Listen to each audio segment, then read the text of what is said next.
Жената е родена да е цвете, сухание и нежна красота, докосвана с обич от ръцете, които я поливат с любовта. Жената е родена да дарява във всеки миг по капка красота. Сърцето й до край не остарява, запазва младостта и любовта. Уважаеми гости, скъпи дами и господа, приятели, добър вечер и добре дошли! Намираме се тук, на това знаково за нашият град място, културен център Жул Паскин, за да сбъднем една мечта. Мечтата на дизайнер Иванка Найденова да създаде ревю.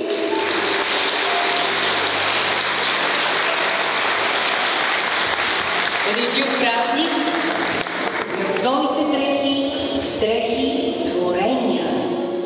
Модното ревю Еклектика се случва в рамките на 13-то издание на фестивал Дунавски вълни, организиран от община Видин, с чиято любезна подкрепа се осъществява и днешното събитие.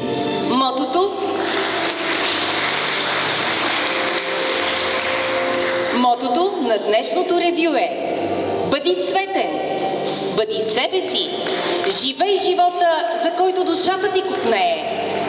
А защо еклектика?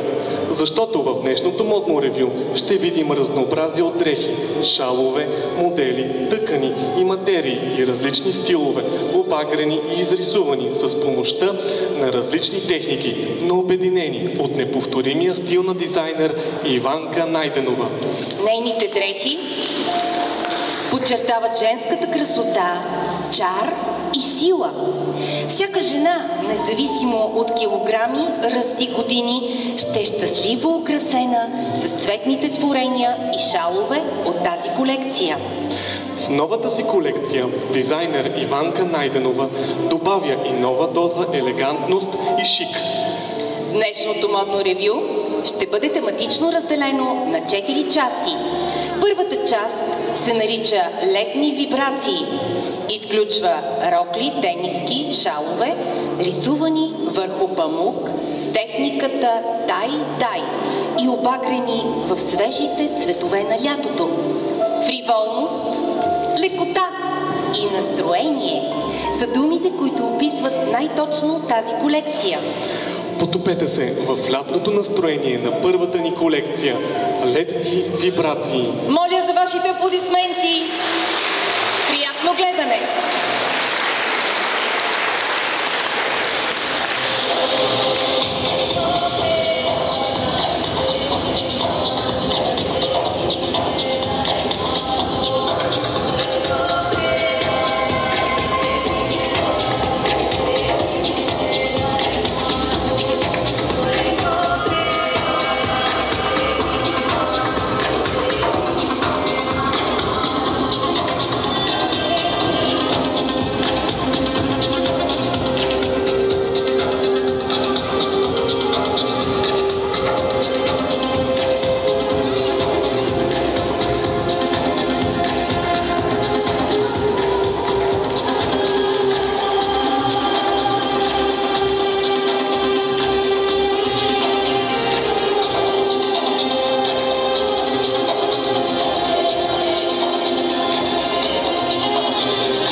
колекция летни вибрации.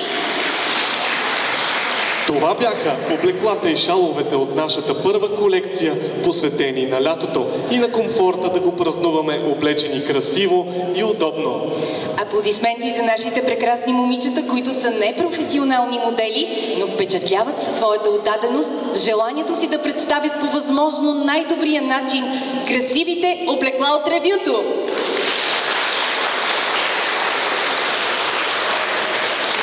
А сега, специално за вас, танцова школа Swing с ръководител Елена Венелинова ще представи танц в изпълнение на Сияна Стоянова. Ако утре няма днес. Аплодисменти!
Част от колекцията се нарича Творец за Твореца и в нея ще бъдат представени облекла на дизайнер Лилия Работова от град Раковски, която гостува по покана на Иванка Найденова.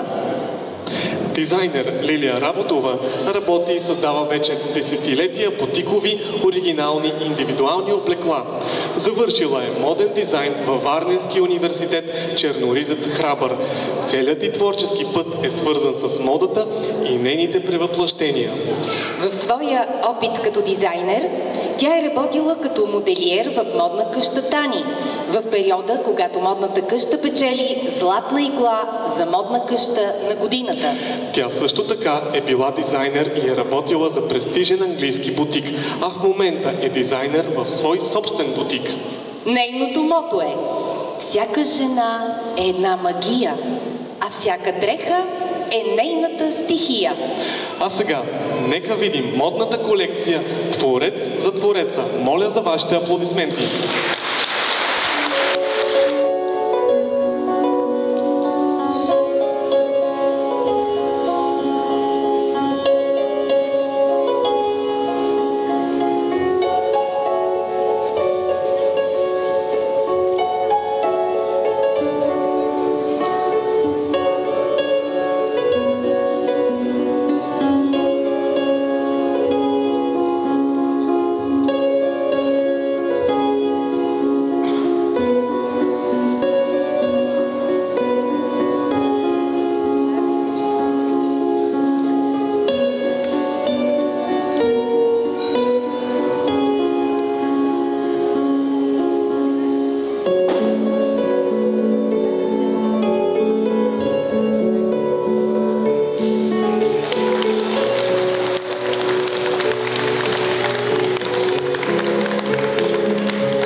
певицата Камелия Милчова ще изпълни за вас песента Fly Me to the Moon.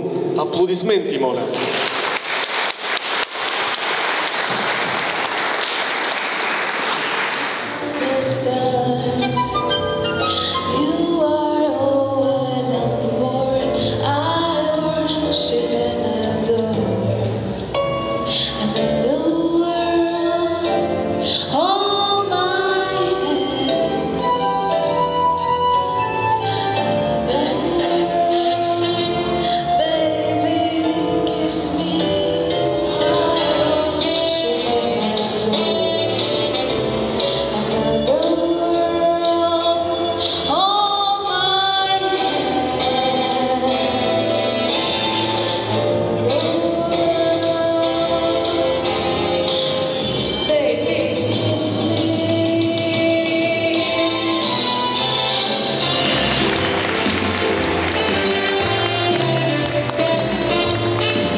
Благодарим на певицата Камелия Милчова с аплодисменти още веднъж.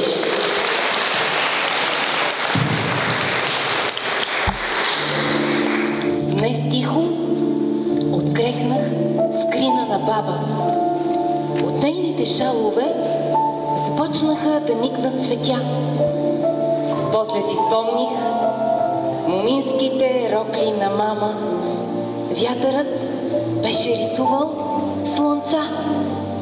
Върху тях на простора белите ризи на татко бяха огромни, бели платна. Вместо на дядо жилетката, в ума ми изплува безкрайна, светло-синя река. Отварям клепачи и в огледалото виждам цвета на очите си в техните дрехи. Погледнах тавана, върху мен заваляха бои, нюанси, черни и бели. Сълзи очертах в силуети. Раздели, любови, усмивки размазах в картини. Очите на предишни любови, разхвърлени рози и злокви. Пожълтели писма в бутилки боя. Цветовете по мен от любов и омраза превърнах в крила.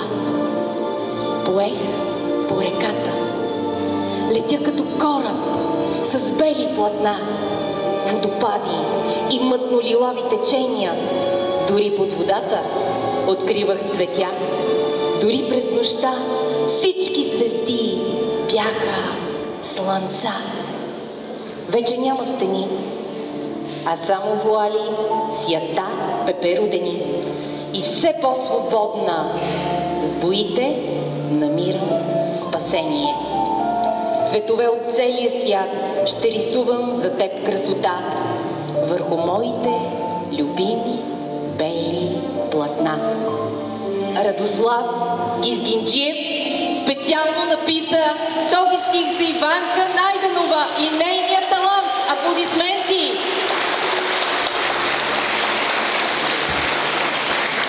А стихът в изпълнение на актрисата Ирина Флорова-Капелова.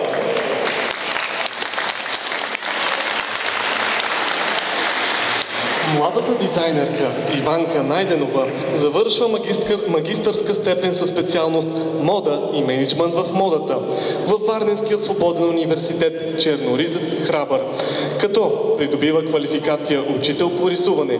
Има 20 години опит в сферата на текстила, използването на различни уникални текстилни техники и рисуването върху коприна. Участва в множество изложби и ревюта. През 2023 взема участие в моден спектакъл в град Лондон със собствена колекция. През 2020 година прави самостоятелна изложба в град Видин под надслов "Копринена дъга". През 2006 година става носител на първа награда за цялостна изява в трети национален конкурс за мода с колекцията "Корени". Година по-рано, през 2005 пък, е носител на първа награда в категория текстил във втори национален конкурс за мода. Иванка взема участие в изложби и пазари в град Лондон и много други. Към днешна дата дизайнерката води творческа работилница както за деца, така и за възрастни в център "Свободата да съм", като ги обучава в различните техники за рисуване върху дрехи. Цялата колекция на дизайнерката е рисувана изцяло на ръка, чрез прилагането на различни текстилни техники на десените.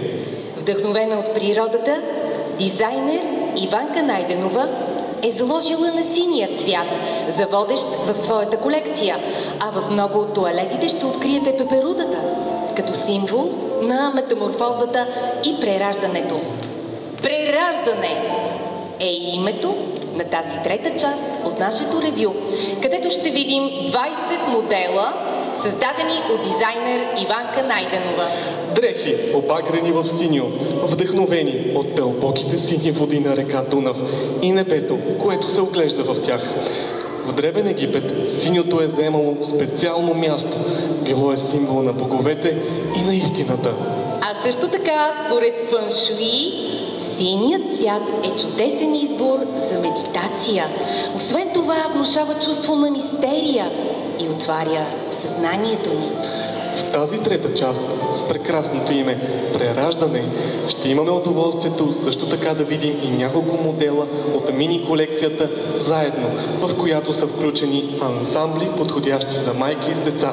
Аплодисменти за нашите модели и майки с дъщери. И колекция "Прераждане".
раждане.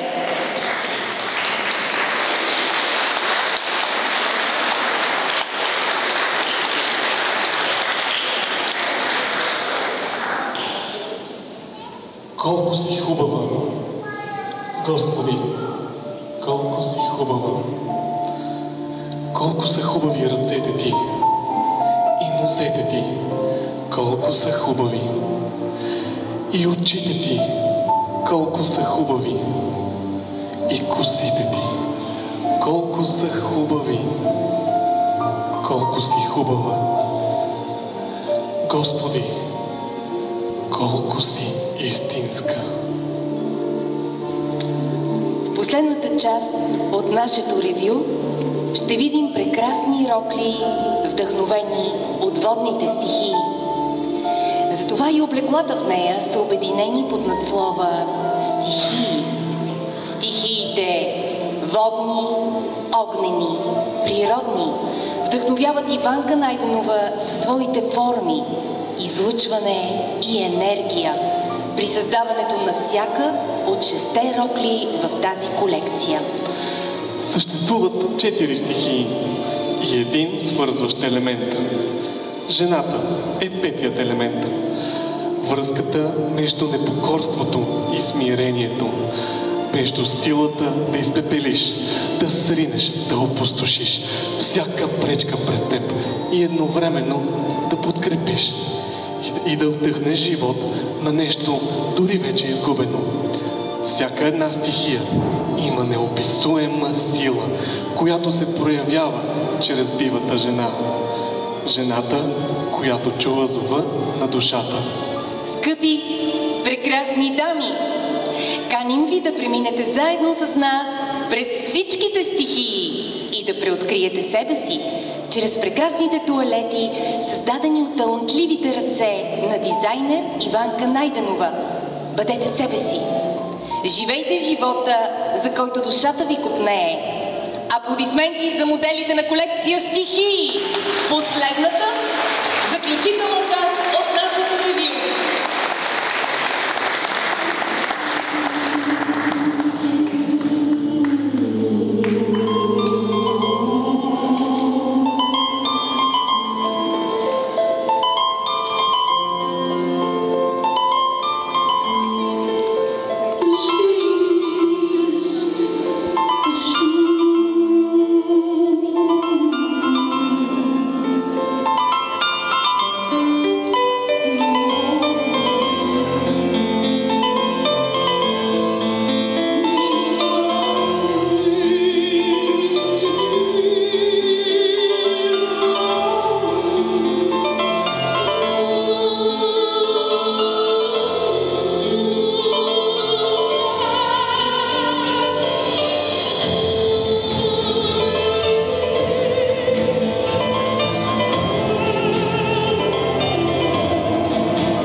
е главният виновник за това красиво събитие. Дизайнерът Иванка Найденова. Вашите аплодисменти!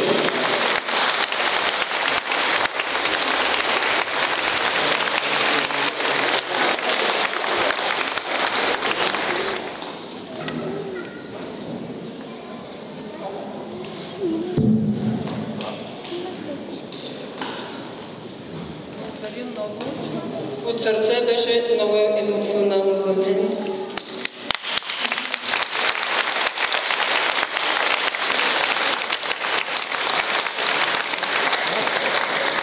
Добър вечер на всички гости, госпожо Борисова.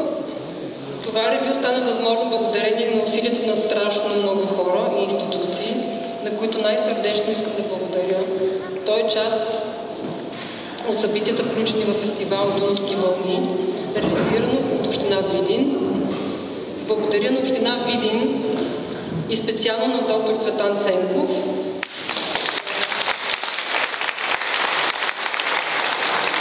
кмет на общината, който търси и винаги намира начини да подкрепя видинските творци. Това е особено важно за млади хора като мен, които искат да се развиват и да творят в своя собствен град, роден град. Благодаря на госпожа Борислава Борисова.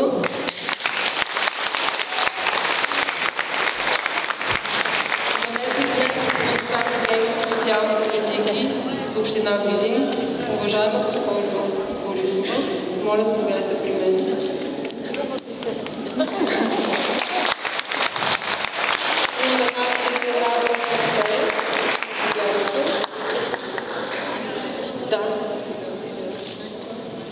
Аз ще се справя.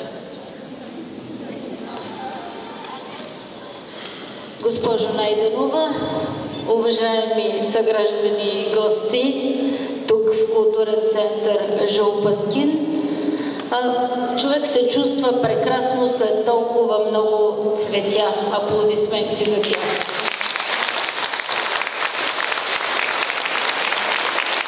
На вас, госпожо Найденова, пожелавам и занапред вдъхновение.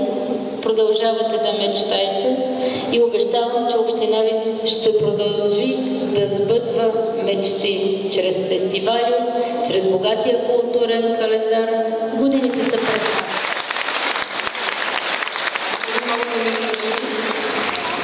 Искам да благодаря на господин Пламен Каменов и на целия екип на Динтекс, които ушиха най-голямата история от това проект. Моля да се покажете.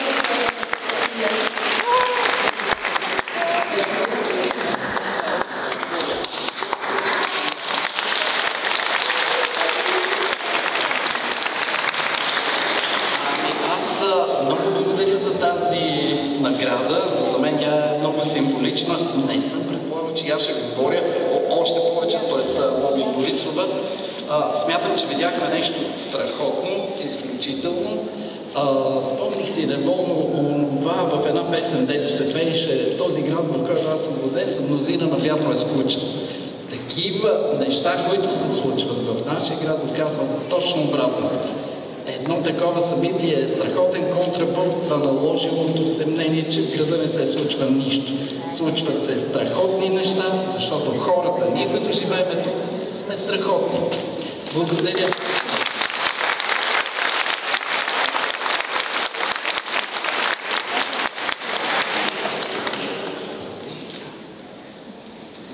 Искам да благодаря на Градски духов оркестър Видин, на хората, които бяха зад мен и ми помагаха, също Ирина Форова Капелова.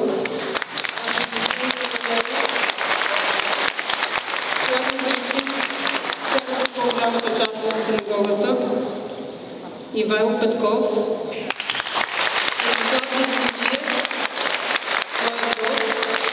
Лилия Раготова.